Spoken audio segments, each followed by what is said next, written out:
So let's get out together, right? So in continuation of this, I think it's good for you guys to know who I am, what I've been up to, so we can make this conversation more interactive. Yeah. So I come from a country which has suffered communism for the last 60 years. It stopped about 30 odd years ago, and my country has been in a constant battle to try to improve itself with fundamentals which are working against it. So that being my sort of entry level into geoeconomics, I and many people who come from these kinds of countries have lived geoeconomics in their reality. So apart from just talking about it theoretically, if you have an ability to understand how it impacts you and the wider ramifications of this topic in your societies, you're in a much better place to appreciate the real world impacts of these kinds of topics. I assume that each and every one of you has got some experience in this, or at least has some interest based on your background, your lived background, some sort of academic study or interest, which is why you're here today. So I decided to take my experience, physical experience on this topic and turn it into a company, because what I realized living and working in London mostly, but also in different parts of the world and working in the city in my past life, is that a lot of corporations misunderstand emerging markets. And the biggest problem is that they put all the countries which they consider poor or underdeveloped into the category of emerging markets, right? And without the color of understanding the contours of each of these regions and these countries, you underappreciate the potential of these places, and you don't go in to invest because they seem high risk. And that leads to these countries not being motivated to change because there's not a lot of interest in them to push them to change, right? So this dynamic is happening constantly, and those countries which have the attention have the ability to also reform because there's a positive loop of capital going towards your country and the need to reform your country to increase that capital. Transparent markets have the highest capital pull into them because they have the capacity to take this capital and transfer it and transform it into higher living standards. Those countries which can't do that properly suffer in the long term, and they're in a worse position as time passes. So what we do as a company is we decided that data is going to be the most important commodity or the most important aspect of a country's development, because if you understand how a country is growing, not only through GDP and through exports and through these measures which are already made very well, but through a holistic view of country's development, that you're in a much better position to understand how these countries are growing, how they're developing, why they're going in the direction they're going into. So you can, if you're a policymaker, take advantage of this by creating better policy for your people and for your country. If you're a corporation, having a much more competent view of that country or that region so you can make these investments. Or if you're an investor, allocating capital to these places by having more clarity as to the dynamics of these places. So we've done this by quantifying 194 countries around the world, right? We've got 30 years of back data from 1994 until the present day, and we can forecast the future. So that's what we're playing with, that's what we're working with. And these are the kinds of insights that we provide to countries, to corporations, to investors in the pursuit of better understanding the constantly changing dynamics of international affairs. We use the word geoeconomics as a title, right, which I think is a good one, but also a very reductionist one. We have geopolitics as another title, but we're living in a term of geo-risk, which is more than just politics or economics. It's cultural, it's social, it's technological, right? It's trades, but the best words we can use is geoeconomics and geopolitics, but we need to, I think, create a new word for this dynamism that we're seeing in the world today. And as you get into the world of work in the future, you need to decide how you play your part. And the best way to know that is by understanding what actually drives countries to the decisions that they take. Okay, so I'm going to share some thoughts on my side on what we're seeing and what we're experiencing in the world today and what's causing the world to change and to go into the direction that it's going into. Is that something that you want to hear about? Of interest? Yeah? Okay. So the first place we start is how do you actually approach geoeconomics in a way that's useful? Because academics has its place, right? But from my point of view, we do want to be academic because academics and academia is a part of the discussion when it comes time to global stakeholders and the decisions they make. You know, you ask a banker, you ask a politician, you ask a businessman, you ask an investor, what do you think about this academic thought on this topic? He can't tell you because he doesn't use this as the basis of the decision making. You know, I experienced this first time when I was doing my master's many years ago. We had some civil servants come in from the government of the UK, and I asked him, thinking back to it quite naively, how much of academia do you guys use in your decision making? He said 0. Okay, so it's good to have a basis, I suppose, in understanding the world and having a space to understand it, but going into it further, you need to approach it through a lens which actually makes you a participant and for you to actually feel the effects of the decisions that you will make in the future. That makes your decision making more responsible, right? And it makes you more focused on the dynamism if you're part of that discussion, if you're part of that decision-making process, okay? So we start, in our country's perspective, in using the first principles and using that as a basis of our decision-making of how to understand the world and how to move forward. First principles is used by, engineers and professors and by people in physics to understand the base movements of how physics moves and how engineering operates, but we use it and we apply it to world affairs. From my point of view, we're the only organization that I know that uses first principles and applies it to world affairs, and then we built this data stack on top of it to actually use data to explain the world. So if we were to start from that position, the first question to ask is what drives the world, okay? How do we use first principles, okay? And the first place we start about is understanding who are the main actors, who is the most powerful actor in world affairs. And who would you say that is? If I'm going to ask them, who do you think runs the world? If you can use a specific name of a entity and the relations to the entity, what would you say? Who runs the world? Well, don't be shy. There's no wrong answers. It's your perspective based on your experience. So who would you say runs the world in this case? From the way you see it. Nation states? Why do you think nation states? Acting not to blind, so that's called for us. Okay. So that's one perspective of it. Anyone else? And your name is? Tyler. So Tyler thinks nation states run the world. Does anyone agree to this? Hands up if you agree that nation states run the world. It seems like only one person agrees. So if it's not nation states, who is it? What do you think? Who? Individuals, so the populace runs the world. And your name is? Engineer. Okay. Engineer. Sorry? Engineer. Yeah. Okay. Who thinks the people run the world? Who thinks the population of the world, 8-point-something billion people run the world? You? What's your name? Ahmed. Okay. Anyone else agree? So if it's not countries, if it's not people winning, I'll take one more swing at it. Anyone? Is it companies? Is it investors? Is it the UN? Is it the Illuminati? Who is it? Shitbun. What's that? Investors. So like who? Like the BlackRocks of the world, the Vanguards of the world, hedge funds, is that everything? Maybe. So investors, anyone else think investors? One? Yeah? You think so? Don't be shy. This what Alice and say is capital flows, right? Okay.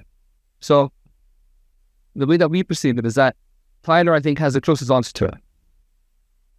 Not only because they have the monopoly powers, because they create the laws in the world. They create the tariffs that corporations need to abide by. People are citizens of nation states. They're not citizens of corporations. He said the countries have wars with each other. Right? They can create debt, right?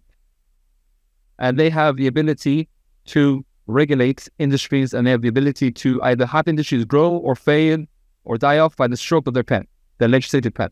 So we start from the position of countries are the most important entities that we've created as people today, right? For the reasons I mentioned. Countries are responsible for creating institutions like the UN, right? As imperfect as it may be, there's no higher authority than a nation state in the way that we operate, okay?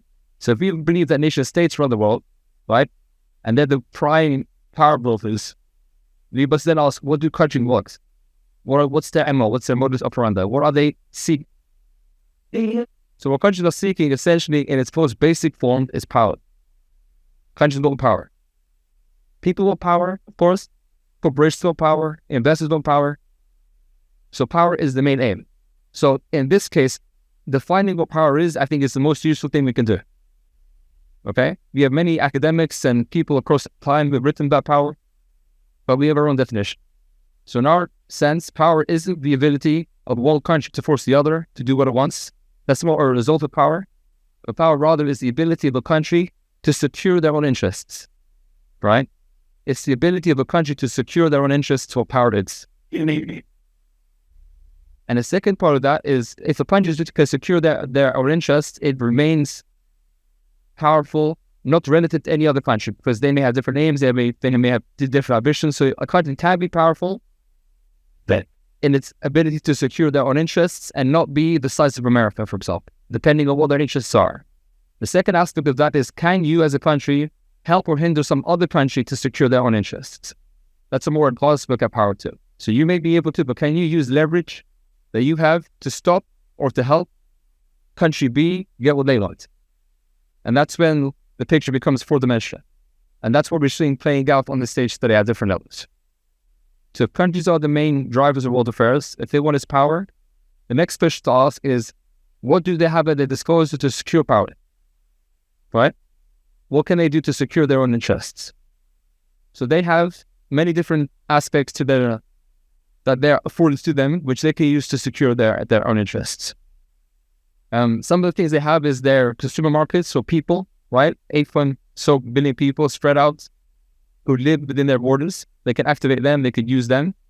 They have their military, they have their technological leadership, their systemic import of commodities, their positioning, right? They have their commodities, they have their financial strength, they have different aspects to their development that they can use to secure their own interests. And they're doing this constantly over time for not any one aim, because it's a forever game. You know? So as countries grow and they develop, we can see that as they accumulate these aspects of their development, be it people, be it technology, be it military, be it revenue from resources, right? Their voice in the international sphere either becomes louder or smaller. You see? So when the Soviet Union was a big power, they had a very big voice because they had at their disposal key components that they could use to influence their positioning and the world's position. The United States now has a big voice because it's maximized itself across these 6 to 10 metrics that we measure on power. So that's why they're the biggest voice in town. People talk about China rising. They talk about Saudi Arabia rising. They talk about these countries rising. The reason why they're rising and how we know they're powerful is because they have these at their disposal, which means when they go to the UN, that means when they form trade deals, that means when they can block specific things happening in their country, they have the ability to back it up because they have a whole host of different things they can use at their disposal to secure what they want.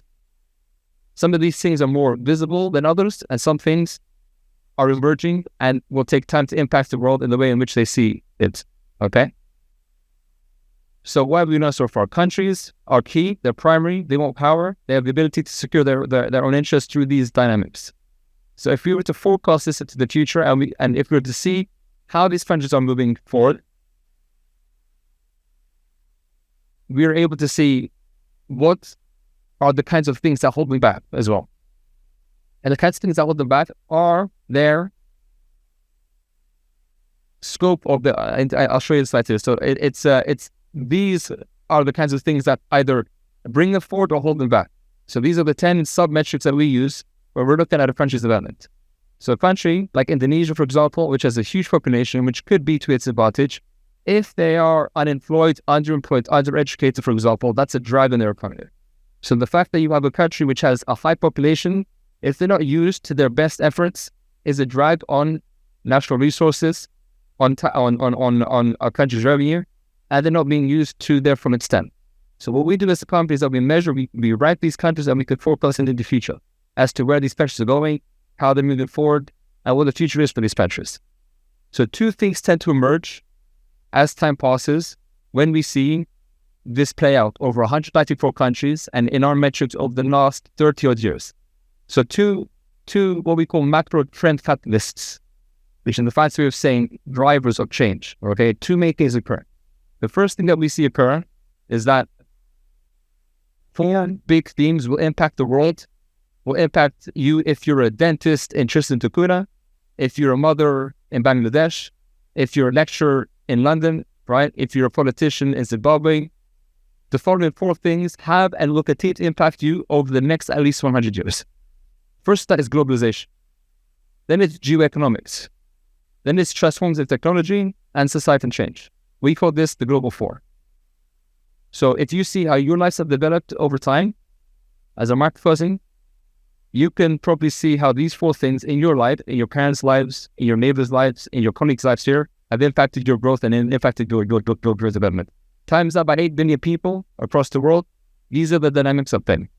And these things don't exist in silos by themselves.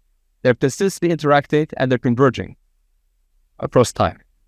And how they're converging and what this means for the future of X industry or X investment or X country is where the value comes when you guys get into the world of work and understand how to put these things together. Okay, so if you're going to be excellent, if you're going to be world-class in understanding geoeconomics, you're going to have to understand how these four things come together and how they are projected to impact whatever situation you're responsible for over whatever time period you're there for, to understand it for. These four aspects. So that's one. So we call this the global four and the great convergence, right? The next thing that comes up is what we hear in the news and what you probably hear in your lectures often, and that's the concept of multipolarity, right? But multipolarity, I think, is a very low-resolution way to look at the world. Because it assumes that all countries are evolving and developing at the same time, which means they're all at the same level of impact across these 10 digital fields. But as we full well know, not all countries are growing and developing in the same way across these 10 areas. So some of multipolarity is a very simplistic way of looking at the world, which makes one sound smart, which makes one give the impression that they know what's happening. But we need to replace that word of multipolarity and call it what it really is, which is segmented polarity, which means any country that you pick in the world, whether it's your country or a country, this country or whatever, they have different growth metrics across these 10 different areas, and they will play the world. They'll play the game of international affairs with what they have at their best disposal. So if a country, for example, is low on human capital, but they're high in industrial capacity and they're low on water security, they'll double down on using SI5, for example, geostrategic positioning to their advantage, right? So for that area, they could be probably the highest ranked or the most capable of using that to their disposal, right? So in that area, they're much more powerful than another country which has one of the other ones as its strength. So you can see over time how things like the BRIC nations come together, or how assortment of nations come together, because they come together because they see a common way of using their strength by putting themselves together in a way which makes them all stronger as a unit that's separate, right? So when you're looking at the world and you're looking at how these countries are growing, how they're developing, what's causing them to behave in the way that they're doing, look at measures of just GDP, for example, or growth trends in industry is one way of looking at it. But if you cluster them together by seeing them through a lens which looks at them in their specific strengths and where they are the weakest in, you can very well see why they behave in the way that they behave. And if these trends continue into the future, you can see where they'll be into the future and what risks they face by not fixing the areas that they're weakest in, and what benefits they'll gain by compounding their strengths. You see?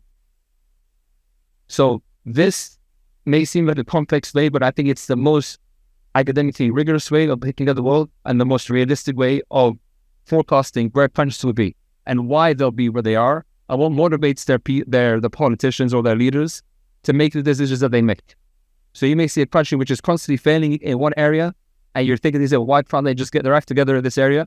Most likely it's because due to the confluence of these things compounded all the time, they can't break the change of whatever struggle they go through because they can't develop in one or two or three of these areas, right? But they may have abilities in other areas, which is why they're good in those parts, but not good in others. So you can understand how multipolarity as a title doesn't fit the reality of what we're saying, because it's much more nuanced, right?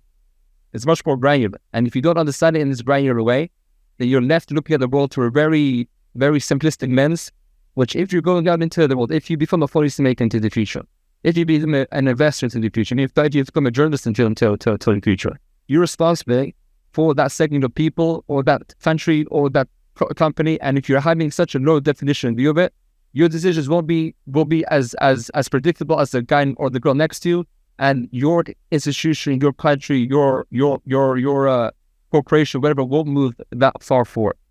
Okay, so I encourage you, when you're looking at the world, when you're looking at what drives the world, when you're looking at what are the incentives of countries to make the decisions that they're making, first of all, look at what are the capabilities, right? And if they're pushed towards a specific direction, is it because they want to go in that direction, or is it because their ability to actually go in the right direction that they want to go to is either hindered by their own development and growth, stagnation, or another country using their own influence to put it on them, right? And the answer isn't as simple as going from A to B, but it's much more like playing 4D chess. Okay, so these are the thoughts. This is the starting point that we use when we're looking at countries. So we apply this to corporations, as I mentioned, to countries specifically.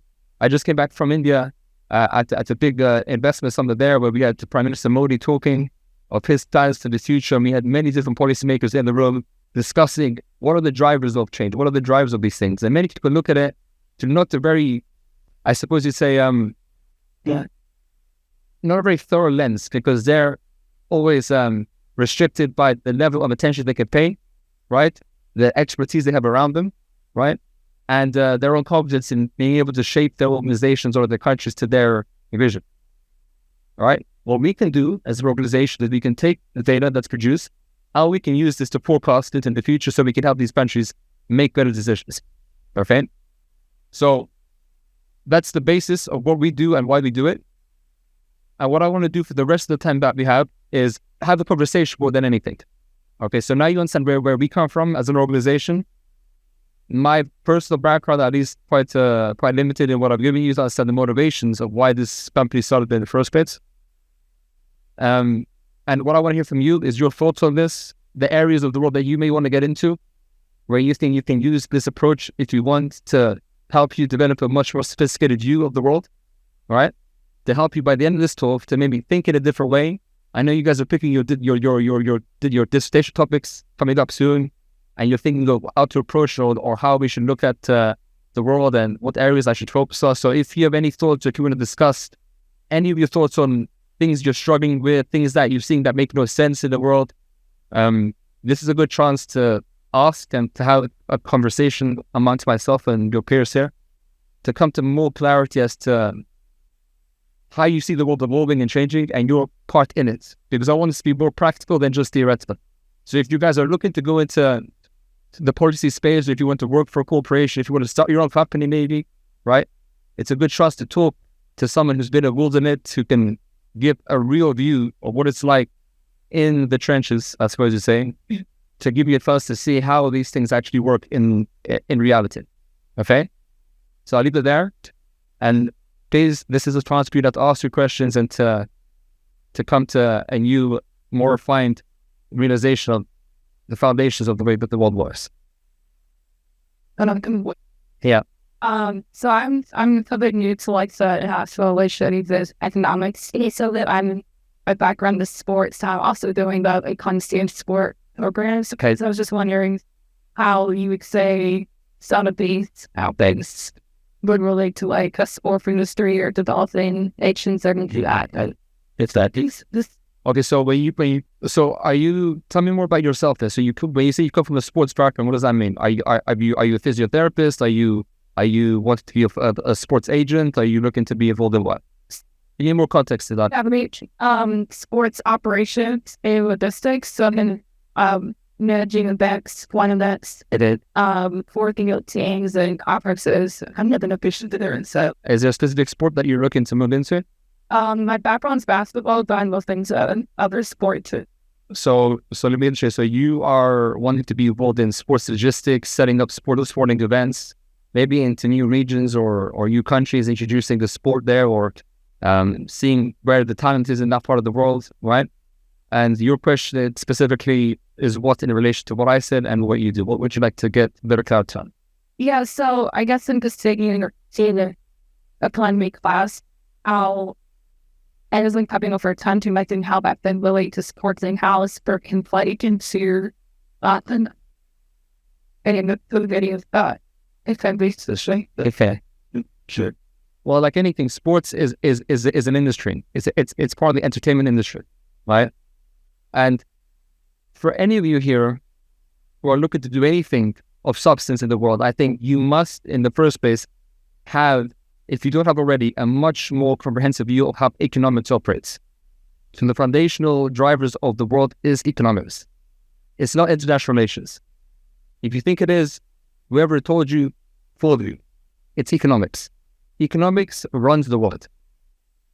Because for someone in an emerging market country, for example, sports could be their gateway to improving living standards for them and their families. Sports brings attention, which brings capital, which brings infrastructure. Sometimes that infrastructure is short-sighted, and sometimes what finances that infrastructure comes from the wrong places. When Brazil held the World Cup, there was big protests as the fact that they use public sector financing, not hospitals and infrastructure and roads, but they use it to build stadiums, which afterwards tend to just dissolve and to denigrate and not cause any long-term benefits, right? So where the capital is flowing to, who is responsible for implementing that capital, and what is the long-term sustainability of these infrastructure projects in the countries that boast them, is a question that you are going to be faced with. So understanding the responsibilities and understanding what role your organization plays in this is going to be key for you to understand how effective you can be in this area, right? So let's just pick the World Cup or even the Olympics. We're in the Olympic Park here. In 2012, the Olympics happened. As a side note, I was part of the opening ceremonies, which was quite fun of that, you know. So you can see the amount of expenditure that London put into the Olympic Games, right? Into hosting the games, into providing even the soft power play of London being the place to be to this. So if you're looking at the economics of a situation like this, you have to understand the games are coming to a country which is already quite advanced in its development, okay? When they're looking to host a place from a very sort of ground level view, where you're intending to build, what could this land be used for if not this? So what's the opportunity cost of building this instead of that, right? What is the long-term play of having this infrastructure be used after the games are finished, right? How can this then spur regeneration growth in that part of the city that could be used after the games is done, okay? What kinds of companies, registrations, universities, apartments, who could use this space afterwards? So if that's the area that you're looking to go into or having the conversation in, having a ground level view of economics, right? Where money comes from, how taxation works, right? How real estate thinks about these big projects. What are some of the success stories of some of the failures of the past, and applying it to the situation of the now is going to be very, very important here. Especially if you decide to rise in that organization, if it's the Olympic Committee or if it's UEFA or whatever sport you decide to. That's for established sports which have a big view on it. If you're looking to have, e-gaming or esports as part of your offering, right? The infrastructure build that isn't as comprehensive, isn't as capital intensive, but there's other things to focus on and other things to bring into the picture for that as well. So understanding what are the drivers of this sport, how big the audience is, how do we actually implement it on the day when it's a race or whether it's a game or whatever it is going to be something that you always have to think about. And that goes for every one of you. Even if sports isn't your thing, understanding economics of the situation is much more important than understanding what Trump has said about the situation, right? Or what Macron says about, the Olympics that were in France last time, or Italy hosting the Winter Games this time, seeing what are the drivers, who are the stakeholders involved, what are their interests, what does that mean for the valuation of the actual land and the properties that have been built up? As long after the cameras go, money is made also afterwards there, or is lost, right? Is misspent in these kinds of areas. So for you and understanding these things, there's plenty of case studies in history that can show you how things go right and how things go wrong. And what does going wrong mean, right? Going wrong for an investor means they don't have the capital, that they don't make enough ROI from their investment. But for, a local school that has to be shut down because they want to build the sports pavilion on top of it, they have different constraints, So having this as a dynamic constantly, especially as sports become more global, and talent acquisition for sports perhaps goes in a specific country because they see talent, rise from there. Knowing your role in this and how things are connected is going to be foundational for someone like you in this industry. Because sports is a global industry. right? It captures not only the hearts, but the minds of people. So there's a sense of nationalism that comes part of that, which keeps people engaged. At some times of the year, like the World Cup is something everyone pays attention to. Not so much the Super Bowl, which happened recently, but the World Cup, for example, is something that, whether you care about football or not, when your team plays, you pay attention. So even from that level all the way down to the level of infrastructure is something that you're going to have to consider. Thanks. Yeah. My name is Moses. Moses. You go master. Yeah. In the national business and trade. And thanks to my home, for me, East Africa. Yeah. I'm supporting. Yeah. Kenyan. It's about really that area in the world was the arena. We worked there in export called Pareto college. Which product? I remember that. Last time that I spoke to you was an analyst. Yeah. I'll let you get into voice. Will they see this shape voices to that there? And that's why in financing you're saying, my interest. Well, it's just like I'm interested now. This is the systems. Post, potential. Yeah. So trade policy. Yes. And would that be working for the Kenyan government? Yes. Yeah. So you already work with the Kenyan government? Yes. Yeah. So okay. So your question specifically is what? But to me change for next now for a state that and now so this now the position is I can credit it. Yeah, and that's a good question. In fact, I've gotten to know one of your undersecretaries of trade and commerce. We actually may be doing some work with the Kenyan government soon. So this is a fun conversation we're about to have. Look, if you were to, we advise countries all the time, right? And when we've had the conversation with the Kenyan government before and the conversations that we're going to have this year, when you're planning your economy, many countries have things called visual plans that they put together. Saudi Vision 2030, right? India Vision 2030, whatever it is, right? They create their plans of how they want to develop their economy. Kenya has one of that. Yeah, exactly. So when your minister, when your planning minister, for example, is looking at what do we look at, what do we see success as being for Kenya over that time period, this kind of thing is critical. Why? Because what you're able to see from this is benchmarking Kenya against these 10 measures against your regional neighbors, right? So Tanzania, right, Uganda, and others. Yeah. So each of these countries are competing for attention, and they're competing to capital. Yeah. So for Kenya, it's get the attention on it and the capital deployed to it. It needs to understand its strengths and its weaknesses in these areas. When you're able to build a comprehensive picture as to where Kenya stands and sits in these areas, you're doing it because you need capital and you need projects for capital to invest into. So making sure that this capital allocation, this nation building strategy is long-term, is what's going to determine your success or future as a country. Yeah. So you have many things which are working for you and against you in your country, as many countries are. And if you're going to be involved in the policy space for agriculture, you have things like water security, you have things like even economic self-reliance, your critical minerals, your industrial capacity to actually transform the agricultural potential into productive capacity, right? So whether it's having more farmers, create more crops, export markets that you want to get into, better regulations when it comes to exporting foods to different markets, understanding how that operates, right? The ease of doing business for people who want to invest in agriculture, technology for agriculture. These are all things that all countries are looking into, right? What's going to make your job a success or failure is how well you can understand the world through, in our point of view, these lenses, because they're the most specific and the most reliable way of saying, will the country be successful or not?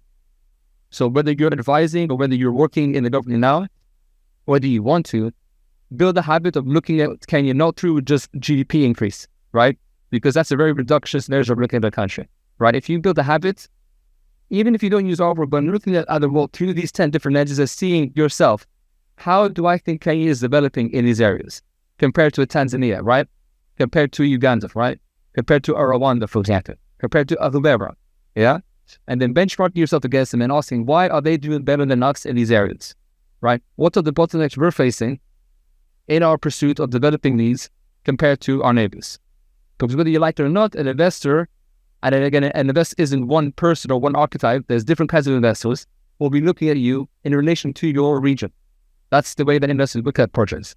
And if you have a good embassy or high commission, as you guys do here in London, if you engage constantly with the investment community, if you showcase how Kenya is transforming for the better, if you have projects and you have reliability of financing and long-term investment projects that make sense, this is what's going to cause a country from turning from a country which isn't doing so well into a country that's going in the right direction. These are the kinds of aspects that an investor will look at. So your role in this will be determined by what position you take and how well you can build the relations with internal stakeholders, external stakeholders, and how well you can understand your country and what model you bring to your policy makers so they can, again, think about the world in a much more structured way and a much more long-term way. Because the problem with these emerging markets is that, and I hate the word emerging markets or the global south as general. I don't like these concepts because they come from a time where the world was very different. But let's call them emerging markets for now. What's going to determine your success is the ability of your leaders to understand and to want to improve themselves in these areas, right? And cause the actual infrastructure or policy making to be improved, right? Because they may understand this perfectly, but if they're not actually implemented, right, through proper incentives, then it's going to go slowly. And this world is about fast competition. So if you're not competing, then you will be constantly going backwards in your development class, and you will be as successful, So that's just some thoughts I would have if I were in your position, or as you get more senior in the government, for you to be thinking about, because it will help you form a better point of view as well, and it helps you translate this point of view to whoever stakeholder you're working. That makes the body I made of this thing. When you I training it's here, you didn't support with trees stuff, and I you to being coaching her. At what time it came on it, they having an or unfalsified. Then that's it. I from Hayes and it's still agent right. It's was I mean person but the that is So your questions is to what yes in terms of football supply chain. They have this seeming to me use advantage. So then they end not employed me.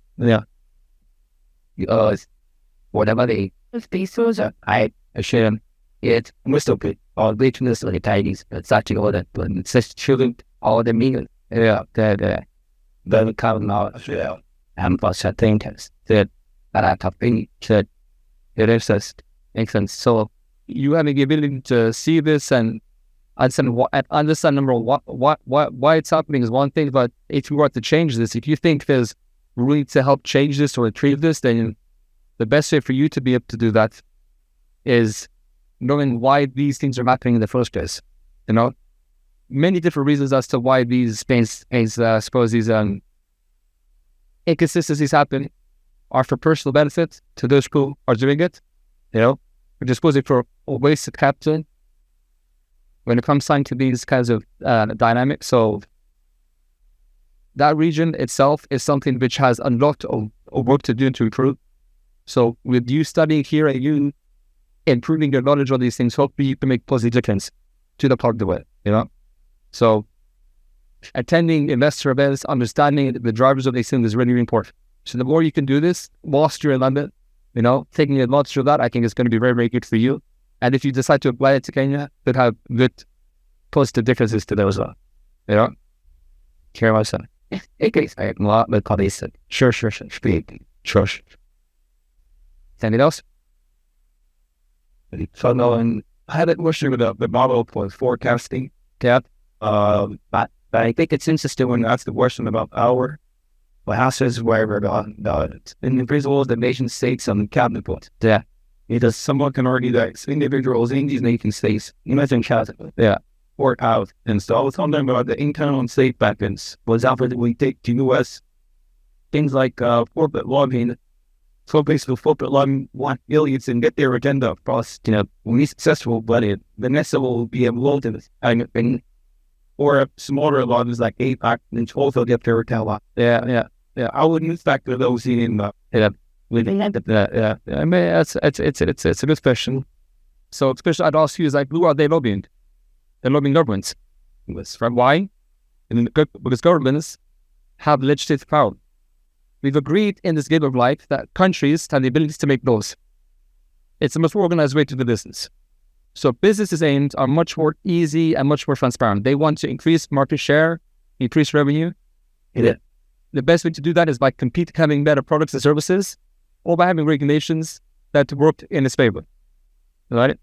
So the way you do that is by speaking to a government to find if they can create the laws to your benefit. So when Trump says we're going to tariff countries, that's fantastic for domestic producers because that means imports become much more expensive. So domestic producers, are having a better time. You see? But you have to look at the direction of attention. They're not lobbying each other. Corporations aren't lobbying each other. They're lobbying for government support because they have legislative power. And even on the level of the UN, right? There's no other level above that, is there? There's no transnational power above that. The UN is a convening body which they agree on how major states should behave. So there, it's countries lobbying each other, right? For votes, because that's the highest decision-making platform. Is when a country can speak to another country and say, "This is what we're doing." You may then say, "Well, how come these big investors they have the ears of governments and they can make governments do what they want?" Yes, they can make governments do what they want because they need government help. Whereas governments can, without question, inflict sanctions even on investors if they decide it's in their interests. Worked out. So I'm your experience also on the East Africa project. Yeah. From the lights where's the in East Africa. Once that happens, to tell this again that you know my hand.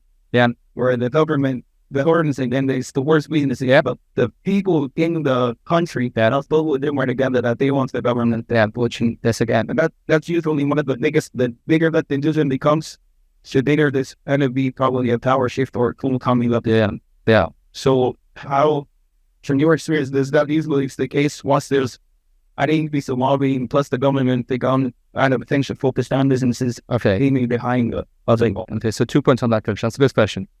So the first point of that question is to realize that unless people are loaded in networks, right?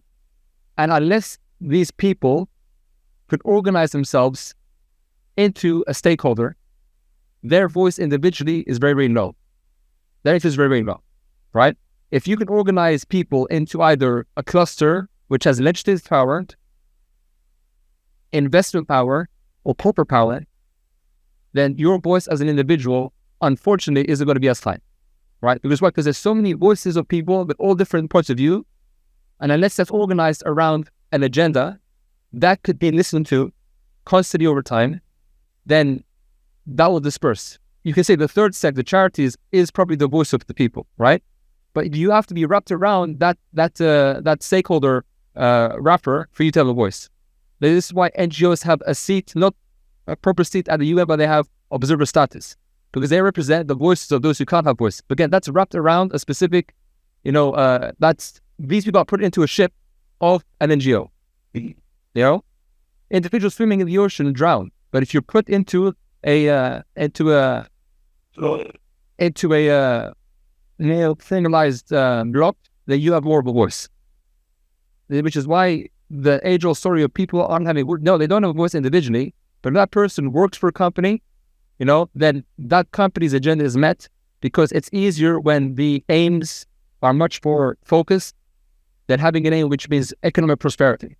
Economic prosperity only results from economic activity, and there will be winners and losers in that economic activity. So you must wrap yourself in a wrapper which has stakeholdership, which has authority, which has leverage in the system. Because even when you guys weren't around there, I told for that time, but when the Iraq War, 1 million people protested in London, right? But unless that's wrapped around the cloak of a lobbying group or around a special interest that can influence government, 1 million people on the streets would go home afterwards and have a pint of beer and they won't be a constant voice. So unless you can create a constant voice, which is long-term and which can hit a specific policy objectives, then it will fizzle out. And the second thing about lobbying could be used for good because lobbying doesn't necessarily mean evil intentions put towards governments. Governments need to know what the ramifications of their policy will be on the market. So a lobby can translate the needs and the worries of a business or the sector to the government, so to make sure that that government is making decisions which in their mind benefit them. There's no common good in international affairs. I'm sorry if you believe that's the case, but there's not.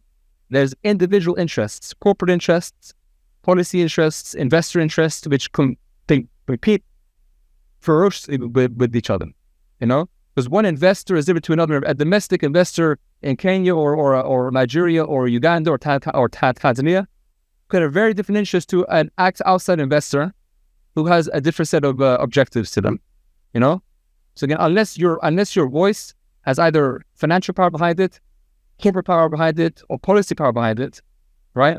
Then you're very unlikely to be listened to, right? You do have cases where maybe journalism picks up a picture, like for example with the Syrian civil war of that boy on the beach in France, that captures the attention of people.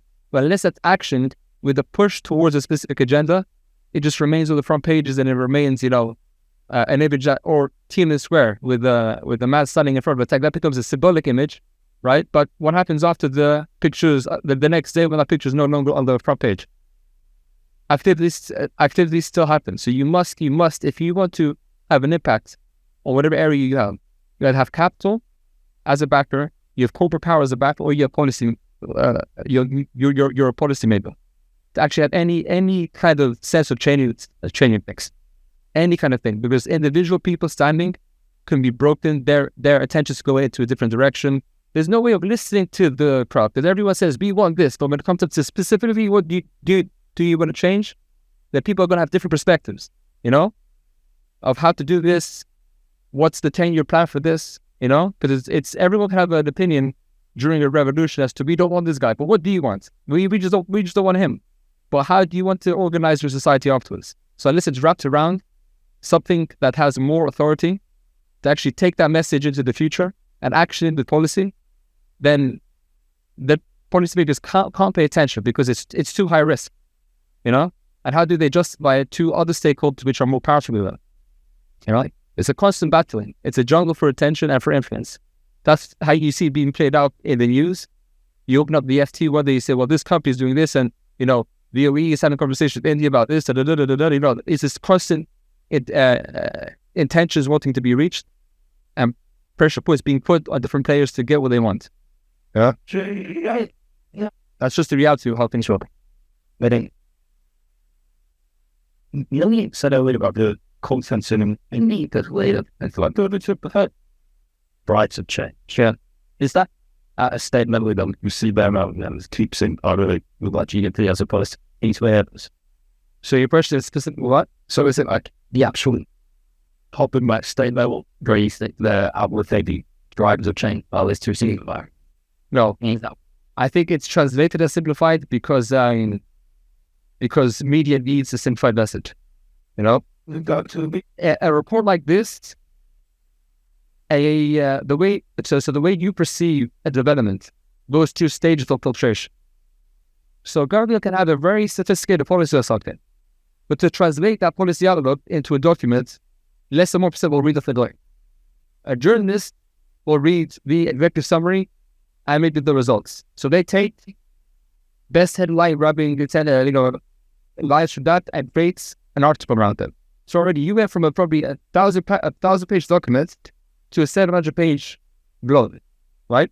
And you read that blog, and that gets transmitted across the world, and people's perceptions around that policy initiative is condensed and it's filtered, and the resolution is so low because of all of these filtration processes. So from a state level, there is naturally, depending on the leaders and depending on their incentives, their attention to these things and their ability to create better policy is dependent on the actual professionals, their competencies, their knowledge. But what do you get as an end consumer or as an end, civilian, unless you read the document yourself in its entirety and understand why it's going, you're going to have to rely on proxies for that, on heuristics. And that comes in the form of public sentiment, which is then formed by interests that want you to believe and see things in a certain way, which is shaped by PR and shaped by all of these different things. So unless you can actually go to the source, read the legislation, right? Read the court ruling, read these things in its entirety, understand the actual truth of it, that you can already see it through these filtration processes. So when you select the regulate, what is the yield fraction that just I understand if I already consider? So what we offer to the investors is the ability to see the world and see specific aspects in the financial development that they may be missing. Or a lot of times investors, again, don't look at every single thing at every single moment. They have their own biases towards a specific region. They have their own ways in which they do research. They have their own experiences in certain regions. So what we bring to the table is a data-backed comprehensive view of the country's growth and their development. So if they want to have a better perspective on a specific region, they want to test their assumptions on a specific region as to why this is a good bet or why this is a bad bet, or what is the future of X country in this specific domain, we can provide the data and the qualitative insights to inform that. Yeah. And with that quality information, their perspectives and their theories and their investment trajectories and their risk aversion could be changed based on that. And they're needing this, though more so, because as they want to spill the noise, still the Bloomberg telling them what to do or CNBC, they need to find an approach which is different to their competitor, because that's where you find asymmetric information. The market says this, but this detail is telling you something different. I'm betting this is correct based on X, Y, and Z factor. I have enough confidence in this investment thesis because I'm going to put 10 billion behind this project or 500 billion into this share, right? And that's the value that we bring to any organization. So you get that asymmetric information through a connection of data points, filtered through a system which is the most sophisticated, and give it quantitatively and qualitatively to an investor, corporation, or to adult. What the kind to me? That's the value add operator. Does was this big form just a simple question? I think that asked about the good they teach seeing that and then with the cut funny I had the president on the set and I hadn't had to be feeling that Pareto is Pareto Press. Yeah, a little bit the Pareto, the economist, the Italian economist, back in the 17th, about 18th century, I think he came up with the Pareto principle and the Pareto curve and these concepts, yes, because the way in which the world is organized is through this principle. So the countries which have over-indexed power, there's only a few of them which actually control the narrative or control capital. The reason for this is, in our opinion, based on the almost the natural law of compounding, and we use the Pareto principle and the maths behind that to come up with our ideas and to come up with our approach to WordPress, because it's proven to work time and time again. So if this approach is used by these stakeholders, then they're in a much better position to make much more long-term, much more competent investment policy, business policy, and policy-making policy. So that's, you're right. You may have a background in maths or economics because you could that on. I don't know, but that's where it comes from. Sure. Yeah. And I'm just doing and a big podcast, when I do that, all of that, the listening instead the climax. Okay. So my question is, they were very upset about the politics of that I mixed a brain. Okay. You did a 5D jump spill. Then just a bad one. That's a good question. So our parameters do things because they're the most understanding the world through these 10 different lenses gives you the most accurate view on the potential of countries. So what we're measuring is historical trends, but also potential for improvement if stakeholders can make better decisions based on more quality data. So from our point, this used to be 6 before, right? We had 6, right?